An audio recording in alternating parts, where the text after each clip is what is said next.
Along with our moderator, Director of Programs, Roland O'Malley, please help welcome to the World Affairs Council of Greater Houston, Eleanor Albert.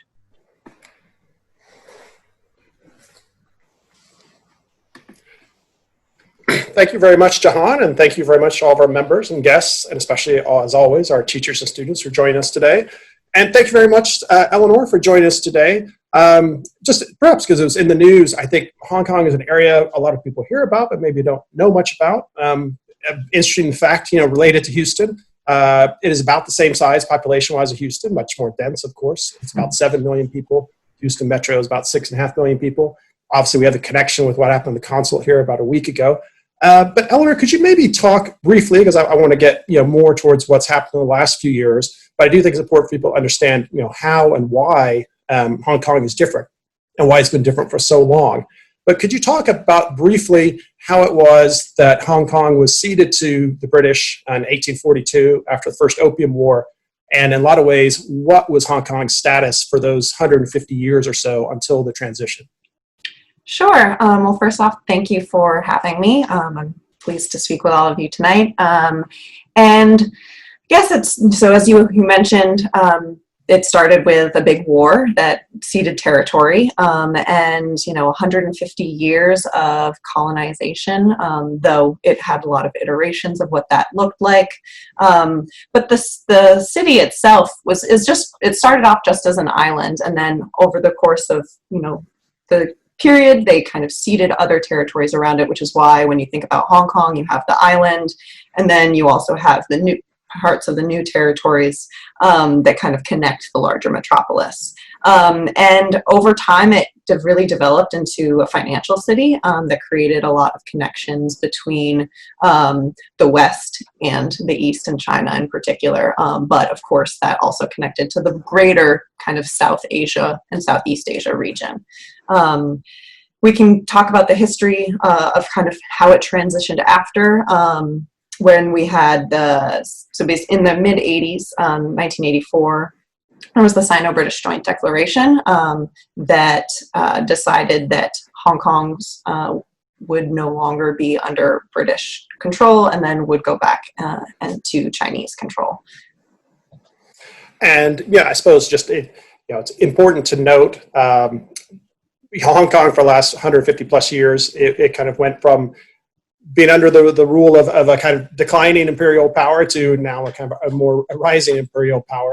What rights did the average Hong Kong citizen actually have while it was ruled by the British? Obviously in the 1980s when the agreement was made, they weren't allowed to vote for Margaret Thatcher. What were their actual rights even before the handover?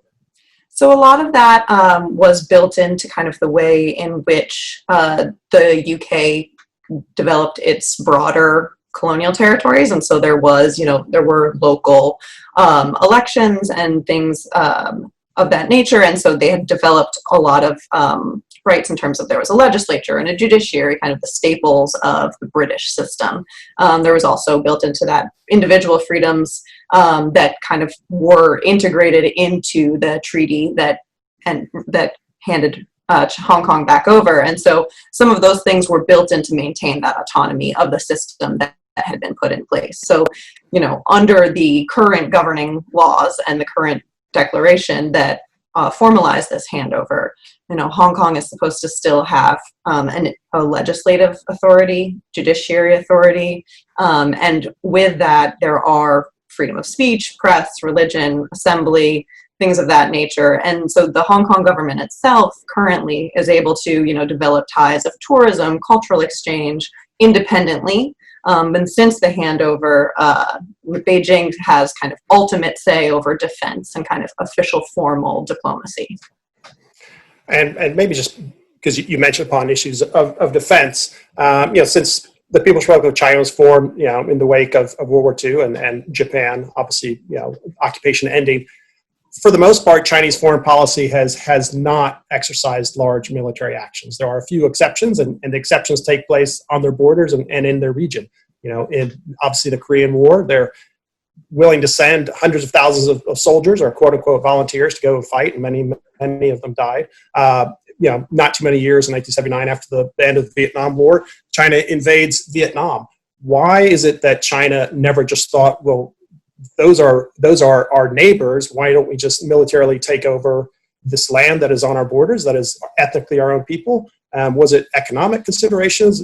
Hong Kong was too important, or why is it that they never did that? Certainly, I think if we think about the way in which the Hong Kong financial system has developed, obviously, at the time of handover and even before handover, it wasn't necessarily what it is now, and that is a product of kind of global financialization and the role of stock markets and all of that. But I think they also saw, 1979, was right around the time when Deng Xiaoping started implementing his opening and reform policies. And so China really wasn't trying to pursue antagonistic policies that wouldn't help facilitate its own economic reforms internally. And so Hong Kong was a great outlet for that because it created an economic connection to the outside world for some of the things that it really needed. It also still remains a big source of foreign direct investment into China. And, it also now allows a lot of Chinese firms as they develop to raise a lot of capital in the city. And just to bring it up to 1997 and the handover and the ending of kind of British authority in Hong Kong, we hear the term "one country, two systems." This was intended to go on for the agreement was for the next 50 years until 2047, the official, I suppose, complete handover or takeover to China. Can you talk more specifically about how was that period supposed to run? Were the gradual changes supposed to happen, policy changes supposed to happen, periodically every few years, or was it 2047 abruptly you would go from the standard Hong Kong system to just a cold turkey? You're now part of China. How was it supposed to be? I mean, that's kind of the big question. The one country, two systems concept was actually, not even developed for Hong Kong purposes. It was something that Deng Xiaoping had developed in thoughts of trying to, reunite with Taiwan. And instead it got used for reuniting, sovereignty-wise and administratively with Hong Kong, and then 2 years later with Macau, which had been under Portuguese territory. And I think when we think about the way it's moved forward, there have been some reforms, but they've been kind of fits and starts, and there is no kind of way of knowing how that would move forward. I think for a long time, people thought the economic incentives of maintaining Hong Kong as having a special status and designations by Western powers were beneficial to China. In the past few years, it seems that maybe that might not be as important as China has developed economically and kind of shifted its priorities under Xi Jinping. And specifically politically, obviously it's unique within China to be having elections. Can you talk about what was the actual was and now is the political framework? What are the elections that take place, the legislative body, and maybe talk about traditionally the kind of pro-business China type candidates versus, even if they were a minority, maybe the pro-civil rights candidates who might have had a more kind of a longer connection to Hong Kong? Sure. So there are elections that take place kind of in two formats. There are where there's the most popular vote integrated into their elections is in the Legislative Council, short as LegCo. And there's kind of a traditional split in politics in Hong Kong. There's kind of the pan-democratic groups, which for a long time really have pushed for kind of incremental change, knowing that Beijing wouldn't, make any radical changes to the system, but might slowly but surely be willing to have more gradual shifts. And then the pro-establishment groups, which have kind of had stronger and better, more favorable ties to Beijing. Then in the recent years, you've had kind of a more radical anti-Beijing, more civil rights-oriented groups that have kind of developed a political voice. It's kind of a little uncertain what their future might be, given the new national security law. But those were kind of the initial groups. And of the seats for LegCo, what's interesting is that about only half of them are really fully elected by a popular vote, and the other set group of them are chosen kind of by special interest groups. And then you also have elections for the chief executive, but that's actually done through an election committee, which today is composed of, I think, 1,200 members, but that's kind of changed over the years. And so those have been some of the changes. What is the composition of this committee? And then that committee of 1,200 members is then made up of a lot of groups from the city's main professional sectors. So you have groups of from Hong Kong political bodies. It could be industry, commercial, or financial sector people, groups that are involved in engineering, religious groups, social service groups, and higher education. And ultimately, the basic law, which is kind of the governing body of the legal document that is kind of a constitution for the city, has in it that the goal at some point within this 50-year period of one country, two systems is to have your chief executive or your leader elected by popular vote. And so several years ago, there was a proposition that Beijing put forward saying, okay, you can have the popular vote, but the candidates have to first go through a nominating committee that is appointed by people with pro-Beijing ties. So ostensibly that would kind of negate the purpose of the popular vote in the first place.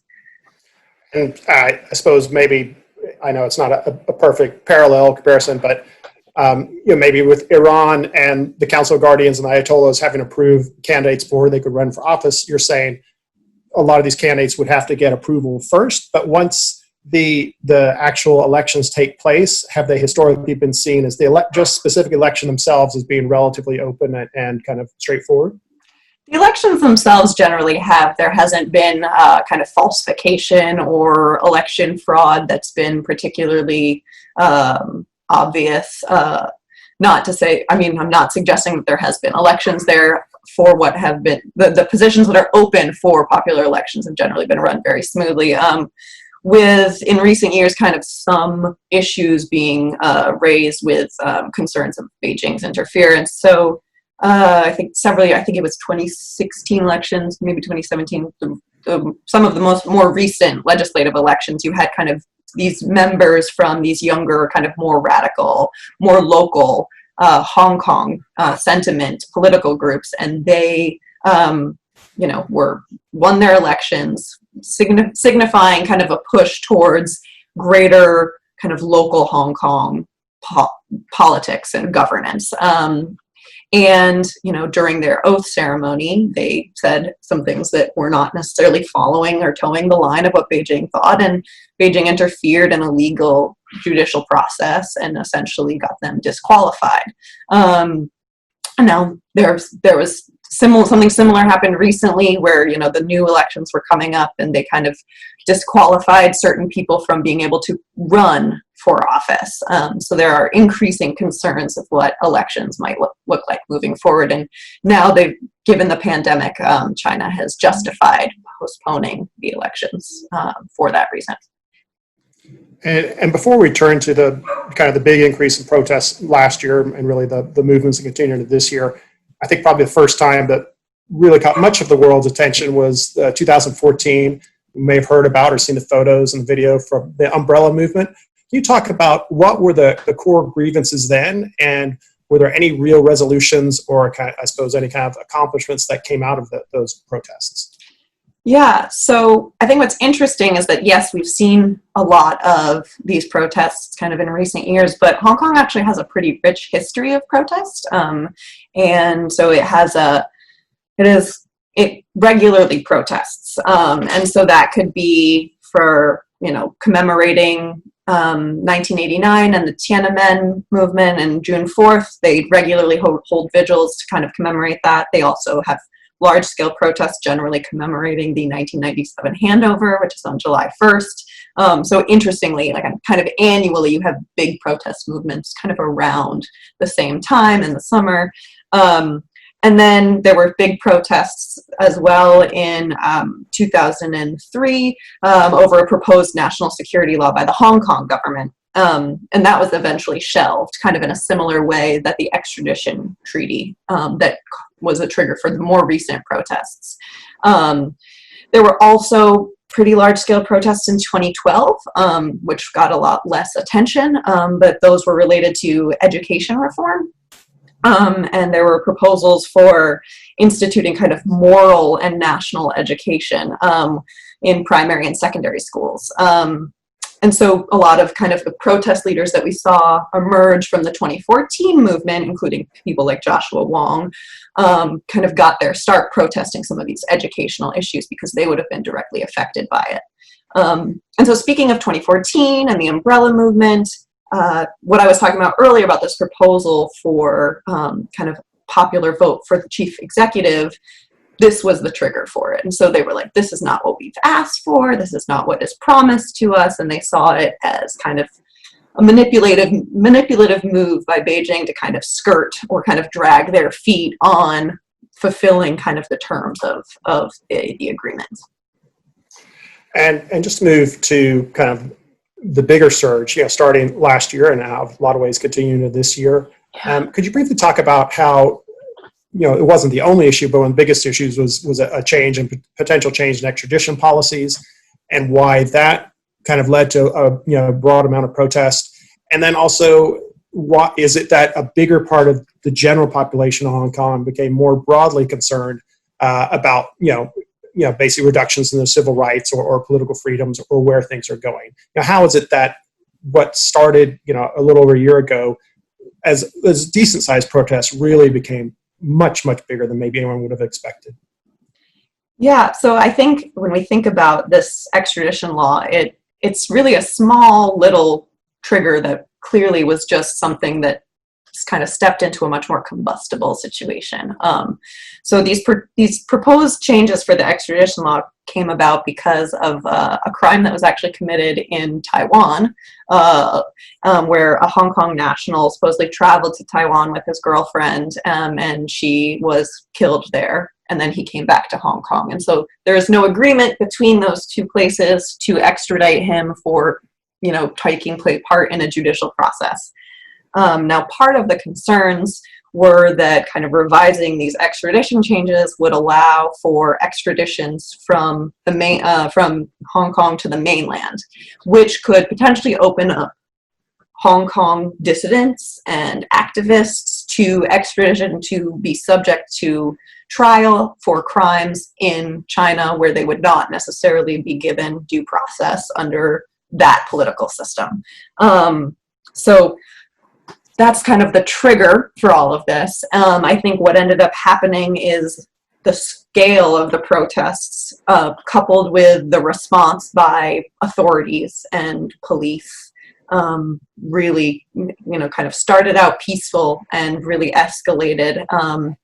No real way of knowing of kind of what pushed the change in response from Hong Kong authorities and the police, whether that was, significant pressure from Beijing. There were kind of reports and rumors of Beijing police being kind of infiltrated within Hong Kong protesters. There's no kind of confirmed validity of any of that. There were just a lot of rumors. But then, there are strong forces within society that aren't necessarily affiliated with the mainland, but, have affinities because they want to benefit from, from mainland business coming in, or whether it's, other kind of economic or historical ties. And so there's really deep-seated divisions within the Hong Kong community. And I think, seeing large-scale violence towards peaceful protesters, many of whom on the front lines are very young, or protesting as families, it really creates kind of a negative light. And so I think that galvanizes more people to come out. You noticed how, in many ways, the crackdown, as often is the case, maybe inspired more protests. But also, I suppose, especially this year, since obviously since COVID has exploded around the world and the dominating issue for every headline and every government, most every government, at least for the last while. Do you think that there is, because of what was happening with COVID-19, that perhaps the Chinese felt they were more at liberty to crack down more firmly, or whatever they would do, especially with regards to, say, making policy changes or legal changes, that it would be kind of easier to kind of get it done? Possibly. I think, the protests were really at their they were many months, which is really a sustained period of time. And I think kind of COVID interrupted it on both sides of it. It interrupted the protest movement and kind of the mobilization and organization that was happening among activists in Hong Kong. And so protests kind of died down because, public health crisis, they take that stuff very seriously. SARS had a really big impact, on the way in which Hong Kong sees all of those things and how they try and kind of respond to it. And so that kind of pulled the kind of wind from their sails a little bit. And I think in the interim, China obviously had their hands full dealing with a crisis that really hit them very hard.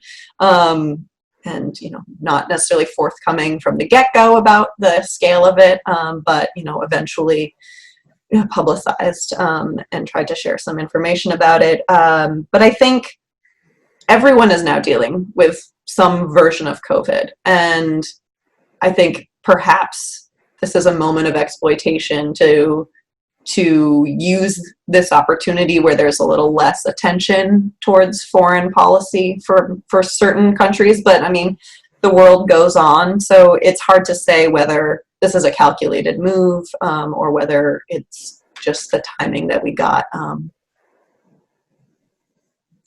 And just kind of related to that, do you think a lot of what has happened with regards to Hong Kong in the last few years is because of President Xi being kind of increasingly autocratic, or that it might have happened under whoever was in power?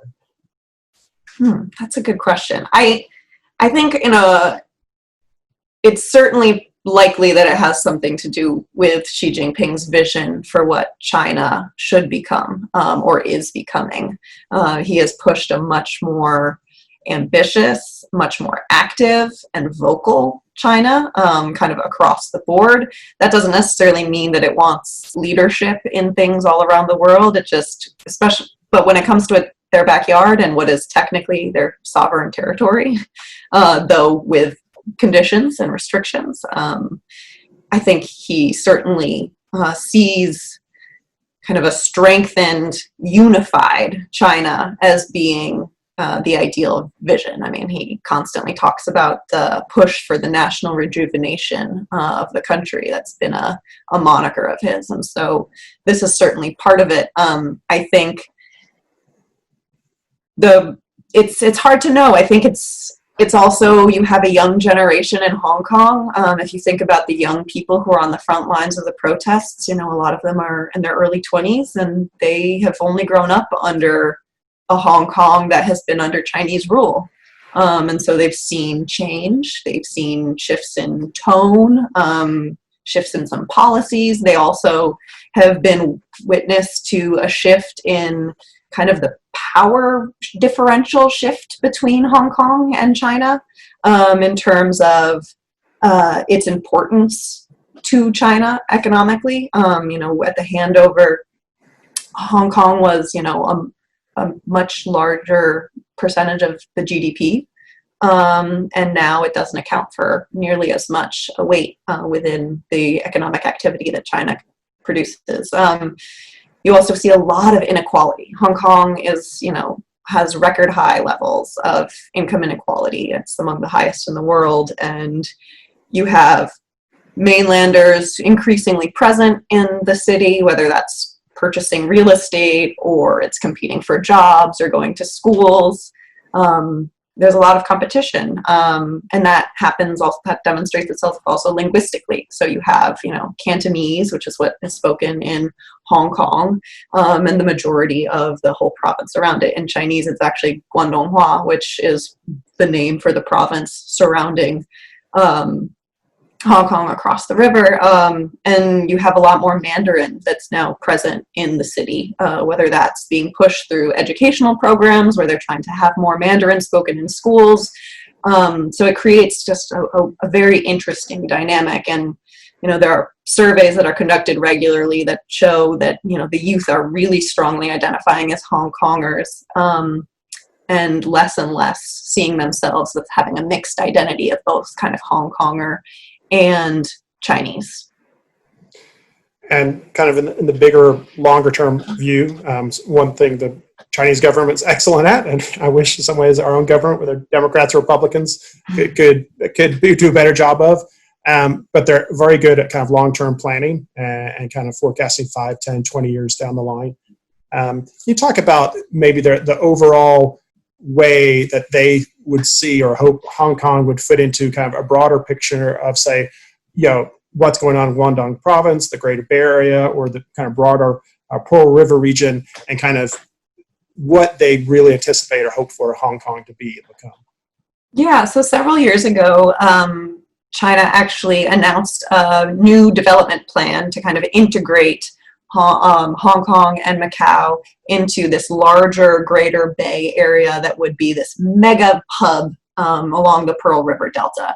And so that includes, about nine Chinese municipalities that are kind of in Guangdong province. So that includes places like Guangzhou, Shenzhen, and Foshan and some other Zhuhai, some surrounding cities. And this whole area is a massive hub for technology, innovation. You have companies like ZTE Communications and Tencent that runs WeChat, and Huawei have big headquarters and offices in some of these regions. And so the plan, I think, could be they want to integrate this area, and potentially that could be in a bid to kind of counterbalance or reduce the prominence that Hong Kong might have kind of on its own. And so if economically it doesn't kind of have the merits to stand on its own, so specifically in legal terms, it could be a bid to kind of reintegrate it into the mainland over time. Now, how that'll work out and whether the hub will kind of pay off in the way that the mainland hopes, who knows? It's trying to model itself after hubs like Silicon Valley and the San Francisco area, and Tokyo has some of that as well in terms of these like big areas of industry and innovation. So it's kind of these are long-term plans, and we kind of won't know how it ends up playing out. But China has long kind of economically used these kind of experimental policies to see how they can push their economic reforms a little bit further. They did that with all their special economic zones, and we'll kind of have to wait that out and see how it goes. And I think as you've noted before, at the Hanover in 1997, I think Hong Kong accounted for 16%, a massive amount of China's GDP. And just a few years ago, I think 2017, it was only 3%. So it wasn't necessarily that Hong Kong's economy crashed, but China experienced incredible growth. But so when we're talking about integration in the region, is also some of it, the idea that the more connected Hong Kong is, the less different they are, the kind of less they'll stand out as something different, the more they'll just be eventually another large Chinese city. That might be what Beijing hopes, but I can't think that there are some other forces. Not economics doesn't explain everything for how political outcomes come out, and identity plays a large role in that, and how you manage cultivating a mixed identity into a stronger one that favors kind of this sense of unity. Massive crackdowns on protests and senses of disenfranchisement don't necessarily provide that opportunity. And I realize it's something that's probably hard to get accurate polling about, but you hear, I guess, anecdotal stories or evidence of it. Obviously, the way the protesters are portrayed in state media to the rest of China is not in a good light, obviously. But is it fair to say that there are probably a large percentage of just regular average people in China who say, maybe the people in Hong Kong are just spoiled? Why should you be different? Why should you have extra privileges? Is there a bit of antagonism in that regard? I think it's not necessarily rooted in the privileges or rights that they have. It's not why do you think you should have this thing that you have? It's more that I think they see it as disruptive.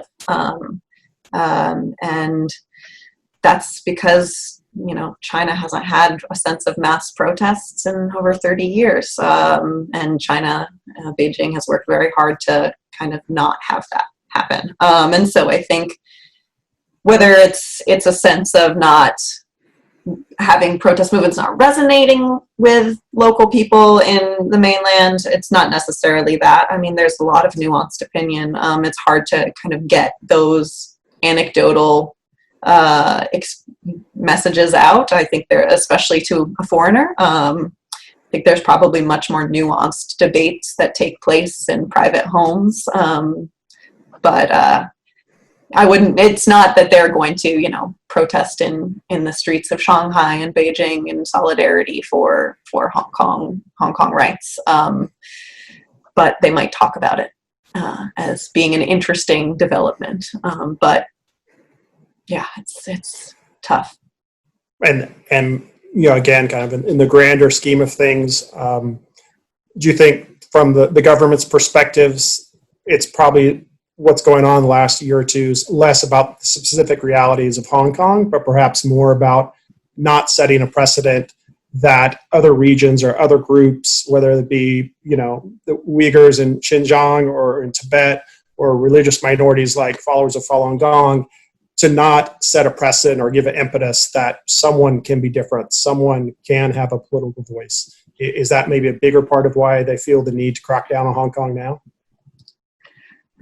That's interesting. I think that Hong Kong and Macau in particular have been treated as different because they have a special arrangement. The legal arrangement is different than the others. And so as a result, I think it's unless Hong Kong identity really becomes the centerpiece of kind of the senses of dissent, where ideational issues tend to be of a broader threat to Beijing in the central leadership's eyes. Beijing will go to great lengths to explain that, they are a country of many ethnic groups. They'll trot that out all the time. We have so many different ethnic groups and we treat them, all the same under the law. And obviously there's a lot of evidence to the contrary. But I think, it'll be really interesting to see how things play out. I think Hong Kong is difficult in particular because it has long been this gateway to the West that has been long beneficial. And I think with the way in which the US and countries like the UK are, thinking and the Five Eyes having different, revoking their extradition treaties, I think it'll be really interesting to see whether Hong Kong's relationship to the West, and then as a result of that, if Beijing rethinks the way it wants to think about Hong Kong.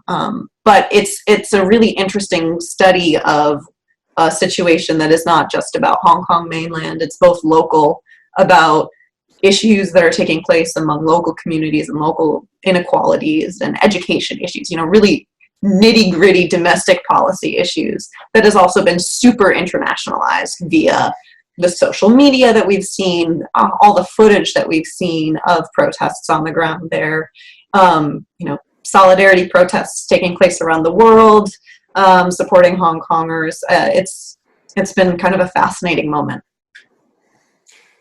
And talking about the world response, whether it's the U.S. or the U.K. or any other foreign powers, do you think there's much that they could do to actually influence the situation, or a lot of ways with China, say regardless of it's Trump or Biden in power, they are not going to back down on this? And in particular, would they just use kind of Western influence or Western sanctions to say, well, this is our proof, this validates that what is happening in Hong Kong is kind of a Western agitated response. This is not a true sentiment of most of the people in Hong Kong. What do you think is an appropriate response by the rest of the world?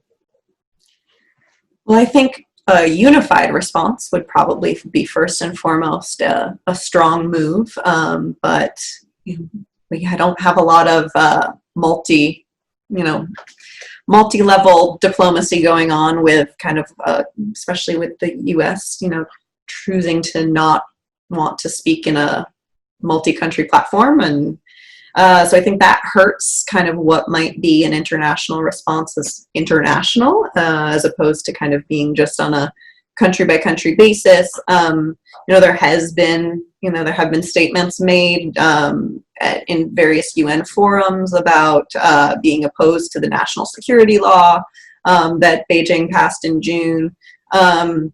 And Boris Johnson has made some statements, but he kind of has a record where he actually has been very pro-China in the past. And so whether that's him responding to domestic pressure, or it's really him kind of pushing the UK towards having this response, and the motivations behind what those decisions is a little different. I think we don't really have a good test of what could be done. Boris Johnson has said that this new law is a violation of the Sino-British Joint Declaration, which is a treaty, a legal international treaty. We know already that China doesn't really follow the stipulations of international law, especially under something which it considers its sovereign territory. And this is an instance of where we've seen the principle of, sovereign equality that has been ingrained in a lot of international organizations kind of have some limits. And it's unclear what type of diplomatic pressures might be used. I think it'll be interesting if, revoking Hong Kong's special economic status really hurts the economy there.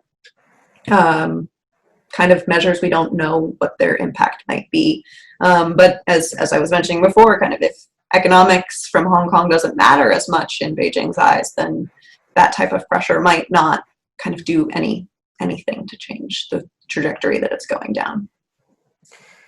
And maybe just two more quick questions. I'm going to turn it over to the audience.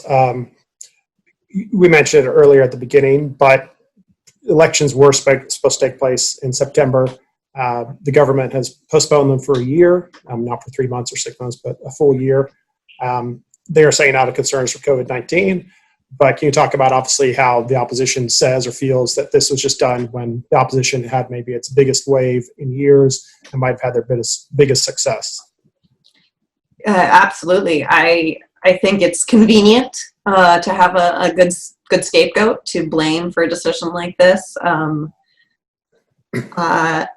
I hope that there is time, that this time will be used to, really reinvest in the political process there and really maintain one country, two systems for now, whatever that means. I mean, there's been a lot of voices saying that status quo is, not good enough, but maybe for now that might be okay, as opposed to kind of barreling down a road that you can't turn back from. But we'll have to wait and see to what 2021 will look like. I think we don't really know the economic fallout from COVID for the world, let alone for China and Hong Kong, even though China has released some data that things are doing better, but that's just short-term bounce back from being literally shut down. So we'll kind of have to wait and see how everyone starts reopening and what that means, and how that might rebreathe some political and social life back into these issues. And lastly, what's your perspective maybe on the thought that, while a lot of these pro-democracy movements and kind of ideals are admirable, in reality, in 2047, none of it's going to matter anyway. What's your take on that? That basically maybe it could impact the next 20 plus years, but in the bigger overall picture, nothing's going to change. I think that a lot can happen in 20 years, and there are a lot of moving parts to how Beijing and Xi Jinping feel about the future. There are a lot of moving parts for how Hong Kong's economic survival might play out. If the this pandemic ends up really recalibrating the way in which trade is conducted, whether it's how finance is conducted in order to, have fewer kind of dangers from globalization that created, backups in all sorts of, production lines and all of that, or capital transfers. I think it'll just be, there's just a lot of unknowns to be able to know what 2047 might bring.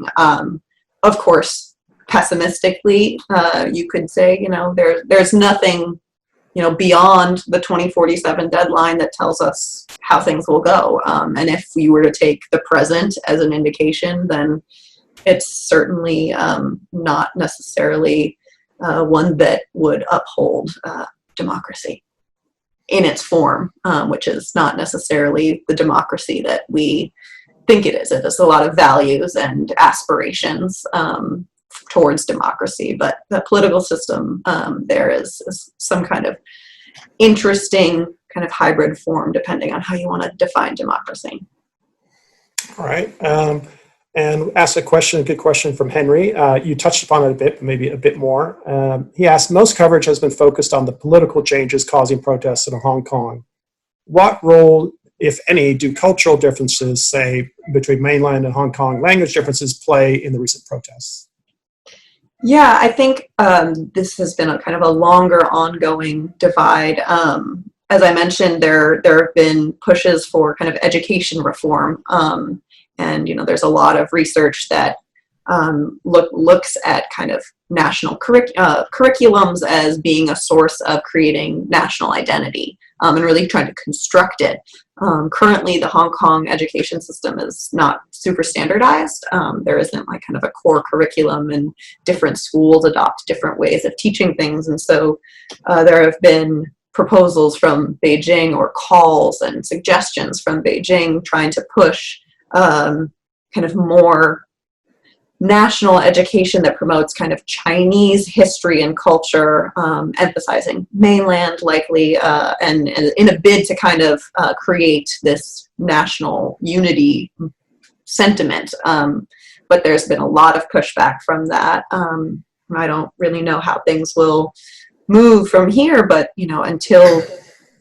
as long as Hong Kong government has kind of say over kind of more domestic things, the Hong Kong government is in a pretty undesirable position to balance, local cultural feelings of identity and Hong Konger sentiment, and also be receiving a lot of pressure from Beijing. There are kind of increasingly anti-mainland sentiments, particularly among young people in Hong Kong, and so it's creating a much more polarized environment. And you'd mentioned it before earlier, obviously the other province, Macau, former Portuguese province, a big gambling hub now, I guess. Sarah asks, is the government in Macau basically, how is it different, I suppose, and also was it Shanghai, how or what are the differences, say, between Macau and the rest of China and Hong Kong?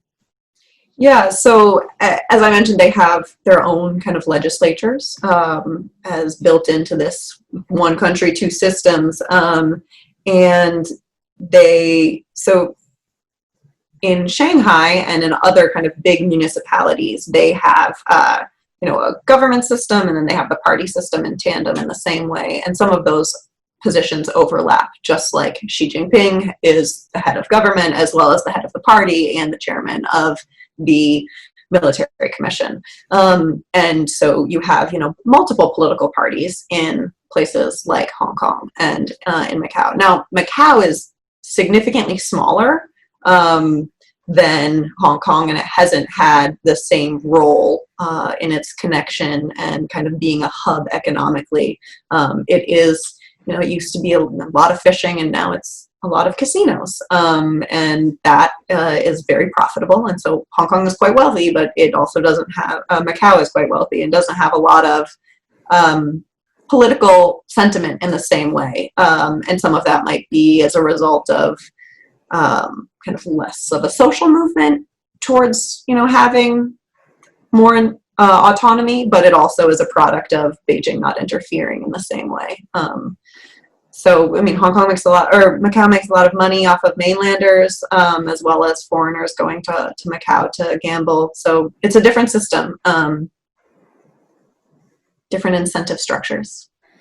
Okay, and Claire asks, could you give a brief history, because obviously each one could be an entire semester course. Could you give a brief history of the different Chinese leaders and their respective stances on Hong Kong? Oh, let's see. Well, Xi Jinping has been significantly more interested in kind of influencing Hong Kong's trajectory, and that's also wanting to kind of push back on the dissent that has kind of been brewing for a long period of time. They've recently replaced the head of the liaison office there, and he's someone who has previous experience in parts of China that have been sources of kind of political tension and politically sensitive areas. And so I think the leadership change there has probably been to kind of shift the tone with which Beijing has been communicating. Hu Jintao, as with many things, he was seen as much more of a pragmatist and kind of more measured. And a lot of Chinese people see him as not necessarily having achieved as much greatness.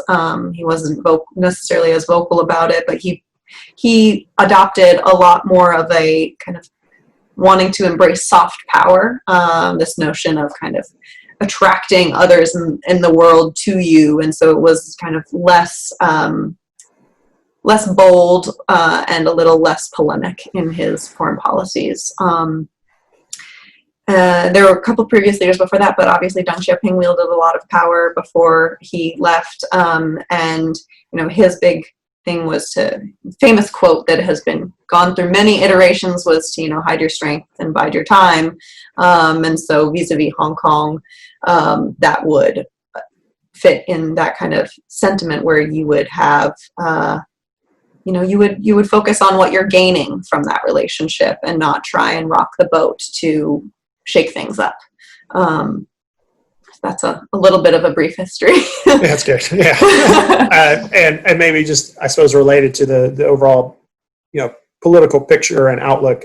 Joe asks on that idea of disqualifying candidates for office in Hong Kong, among such other, tactics by Beijing, isn't it actually a revelation of how terrified Beijing might be of any dissent? In other words, is this more a sign of weakness as opposed to a sign of strength? I think there are always kind of two sides to the coin with moves of strength like this and big kind of decisions. Beijing is really risk averse and has long been risk averse. And so one could say that, it wouldn't make some of these decisions without knowing that it was going to be in a secure position. But I think certainly the groundswell of protests there have been a large source of concern. Thus, kind of the leadership shakeup there in terms of who's going to be their liaison office head. A lot of pressure on Carrie Lam, who's the chief executive of Hong Kong. But at the same time, I think that the protests and the movements there haven't drawn more of a cost from the outside, from international parties. I think has maybe made Beijing feel a little more secure, but certainly, protests of any significant volume are always, a trigger of challenging legitimacy. But though the CCP isn't, actively there in a leading position, it has kind of less at stake in terms of its legitimacy there. It's not trying to, recruit CCP members in the same way as it would in the mainland. And Paul asks, what's the future for Western journalists in Hong Kong? Oh, that is currently a pretty bleak one, I'd say. I think it's really tragic to see what has been a hub for both reporting on local issues in Hong Kong, but kind of as a foothold for sending, Asia correspondents all over the region. I would say that with advances in technology, There are and encryption as well. There's a lot of ways which reporting can take place from different parts of the world. And though a lot of places have moved to Seoul, and so you still have journalists who will be reporting on all things Asia, but just based physically in a place like Seoul. But it's quite tragic. And it's not necessarily a good sign. Of course, it's hard to, recruit new sources, from a computer or a cell phone. But hopefully there will be, new and innovative ways that reporting can be conducted. But at the same time, Hong Kong still has good local reporting. It has had some, been thwarted in some ways by some moves of power brokers who own newspapers and television channels, but it does still have a pretty vibrant local reporting that happens both in English and in Chinese. And maybe just to help people, it made headlines there a few weeks ago, but could you talk in a little more detail about what the security laws actually said or entailed, and maybe why they're so concerning? Because in some ways they're written vague enough or more broadly enough that almost anything minor could be interpreted as a challenge to the state. Yeah, certainly. So the national security law was passed in June, and the actual language of the law wasn't released until it came into effect, which is pretty concerning from the get-go.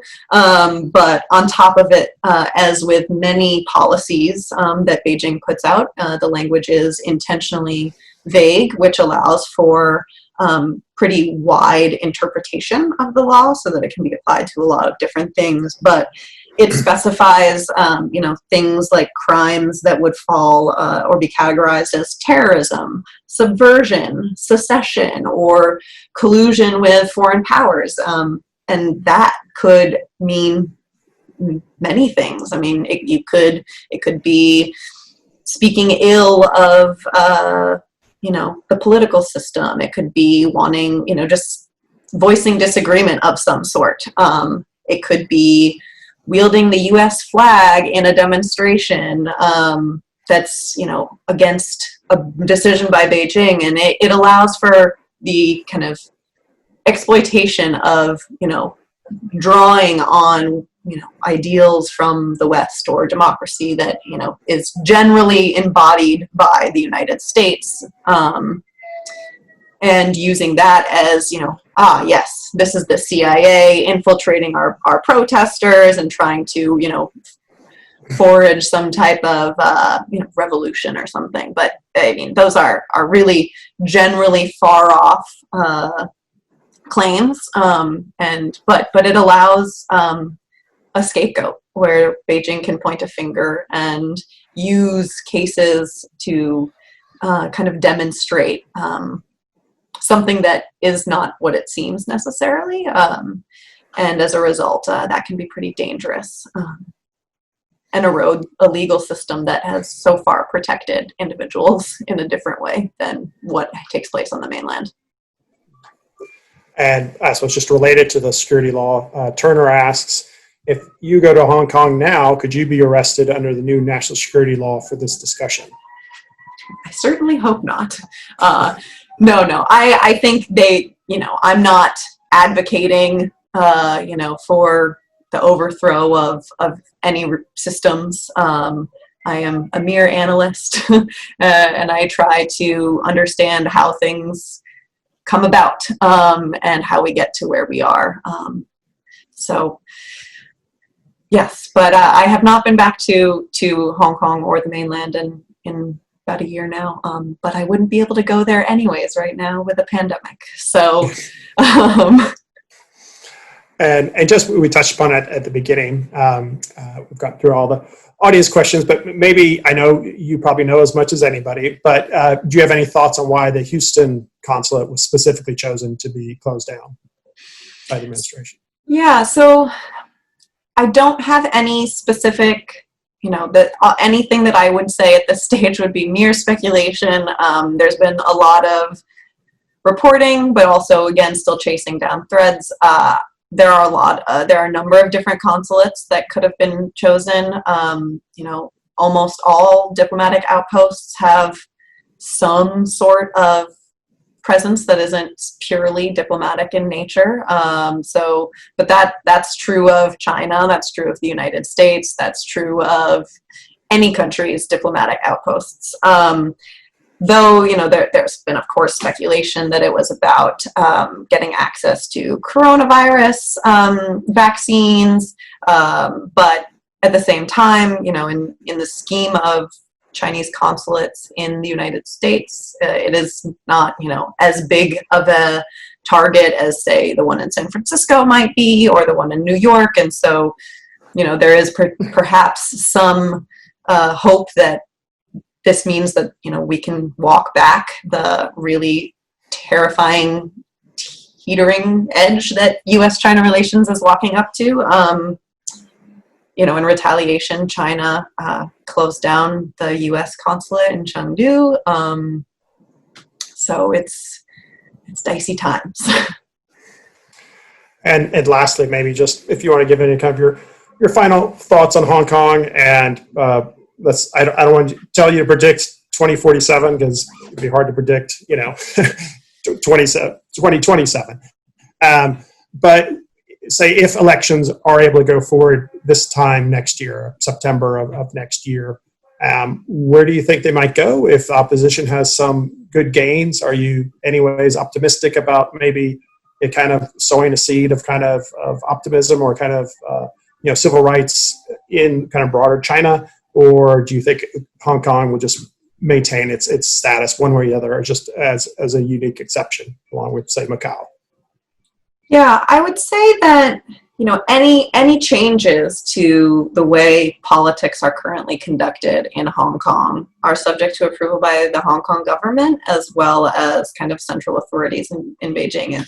It's the National People's Congress. And so that kind of gives me some pause that big change in one way or another is kind of ahead.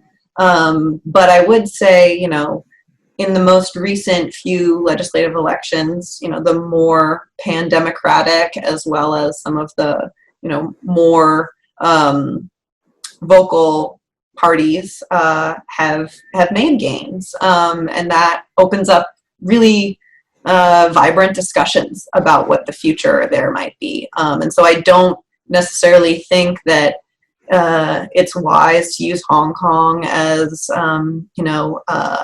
a petri dish for what might happen in the mainland because of so many years of being different, not just under, Chinese rule now under one country, two systems, but as a result of, it's 150 years under British control. And so it makes it a very different place. But it, again, creates conversations about change and the future, whether that ends up being in, a direction that leans towards more change, towards more civil rights or more democracy, or in a reverse direction, or the status quo. I mean, any way it goes will be a really interesting place to watch and how it develops. Well, thank you very much. And I want to thank everyone for joining us today. And Eleanor Albert, thank you. It was an excellent discussion. And please feel free, everyone watching, to look into her writings and her other discussions and papers she puts forth. And we thank you all very much for joining us and look forward to joining you all next week with former Secretary of Labor, Bob Reich. Thank you all very much. Thank you. Thank you.